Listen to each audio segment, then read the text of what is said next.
जो लोगों के मन में संशय है, मैं उस संशय को थोड़ा सा दूर करता चलूं। आगे निर्जला एकादशी है और कई लोग ये प्रश्न कर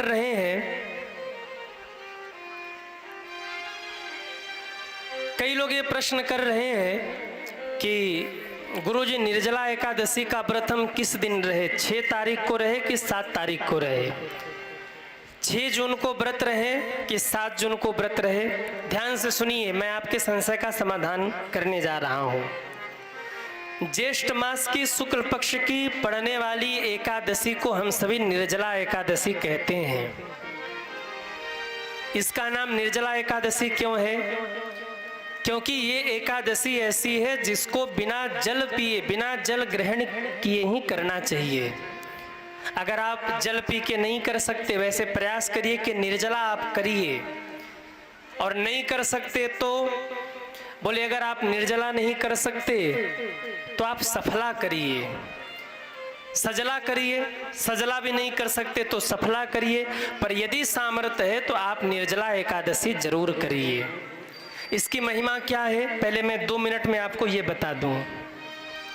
एक बार भगवान से भीम ने कहा कि प्रभु, हमारे सभी भाई तो व्रत रहते हैं पर हम व्रत नहीं रह पाते क्योंकि हमको भूख बहुत लगती है। तो महाराज, हमें एकादशी का फल कैसे मिलेगा?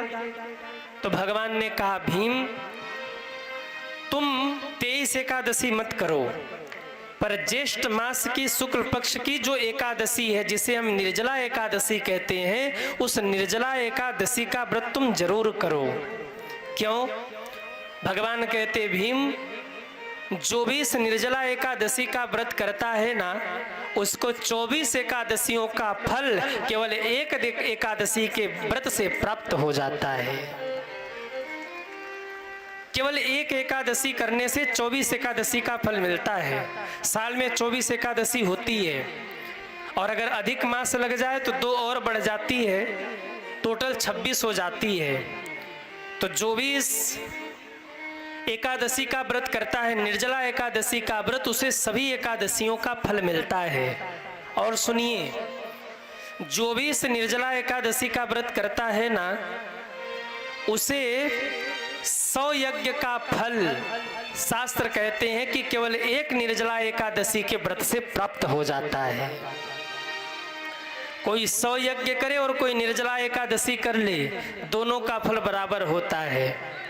और सुनिए, जो भी निर्जला एकादशी का व्रत करते हैं ना, भगवान उनको लेने के लिए सिंहासन नहीं भेजते, भगवान उनको लेने के लिए कोई पालकी नहीं भेजते, उनको लेने के लिए किसी दूत को नहीं भेजते।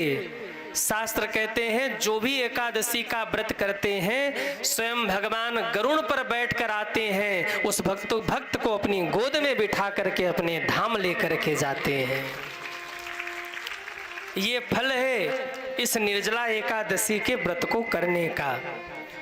अब आप उलझे हैं कि 6 तारीख को व्रत करें कि 7 तारीख को व्रत करें, तो सुनिए, निर्जला एकादशी तिथि का प्रारंभ तो 6 तारीख को रात्रि में ही हो जा रहा है, यानी भोर की बेला में एकादशी का प्रारंभ 6 जून को 2:15 पर 2:15 AM पे शुरू हो जा रहा है 6 तारीख को, जो कि 7 तारीख को सुबह में 4:47 तक रहने वाला है। तो इसलिए जो एकादशी है वो 6 तारीख को पूरे दिन भर है, 7 तारीख को पूरे रात है, और 4:47 पर एकादशी तिथि समाप्त हो रही। इसके बाद द्वादशी का आरंभ हो रहा है। तो अगर इस दृष्टि से देखें तो एकादशी तिथि 6 को है और व्रत भी 6 को होना चाहिए, परंतु एक समस्या है, एक कठिनता है, आप इसको कठिनता कह लो। क्या? बोले सुबह के 2:15 से शुरू होने वाली एकादशी 7 तारीख को 4:47 पे भोर में समाप्त हो रही है, पर समस्या ये है कि पारण का समय दोपहर 7 तारीख को दोपहर 1 बजे के बाद है। तो निर्जला जो एकादशी रहेंगे उनके लिए थोड़ी कठिनता ये होगी कि 6 तारीख को दिन भर व्रत रहो, रात में व्रत रहो और फिर अगले दिन 1 बजे तक व्रत रहिए, जो कि संभव ही नहीं है। तो संतों ने कहा, अब ध्यान दीजिएगा, तिथि तो 6 को है, लेकिन एकादशी तिथि का मान्य 2 तरीके से होता है। कैसे? बोले, एक है सूर्योदय से और दूसरा है अरुणोदय से। तो जिस समय एकादशी की तिथि समाप्त हो रही है 7 तारीख को भोर में लगभग 4:45 बजे, उस समय अरुणोदय का समय है। इसलिए अरुणोदय के समय में अगर तिथि है, उपस्थित है, तो उस दिन भी वही तिथि मान्य होगी। तो 4:45 पर अरुणोदय का समय है, इसलिए 7 तारीख को भी एकादशी तिथि मान्य है।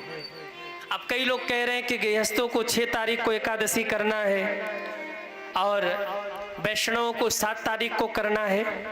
ऐसा नहीं है, हम तो 7 तारीख को ही करेंगे, आप लोग भी 7 तारीख को ही करिए। 7 जून को एकादशी करिए। क्यों? क्योंकि अगर 6 को करेंगे तो 6 को सुबह से लेकर शाम तक, फिर शाम से लेकर सुबह तक, और फिर अगले दिन सुबह से लेकर दोपहर 1 बजे तक आपको व्रत रहना पड़ेगा, निर्जला रहना पड़ेगा। 1 बजे के बाद आप पारण करेंगे। पर यदि 7 तारीख को आप व्रत रहते हैं तो अरुणोदय में एकादशी स्पर्श है, इसलिए 7 तारीख को भी एकादशी मान्य है। आप 7 तारीख को करेंगे तो 8 तारीख को सुबह में आपका पारण हो जाएगा। इसलिए आप एकादशी का व्रत 7 तारीख को ही करिए।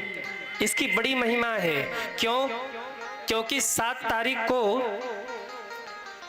एकादशी में द्वादशी का स्पर्श हो रहा है और द्वादशी स्पर्श एकादशी विशेष फलदायी होती है।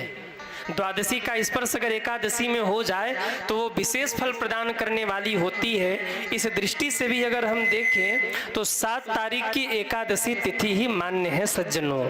बोलिए एकादशी मैया की जय हो। तो यदि आप 6 को करते हैं तो आपके सामने वही समस्या होगी कि आपको फिर 32 घंटे 33 घंटे निराजल रहना पड़ेगा, जो असंभव है।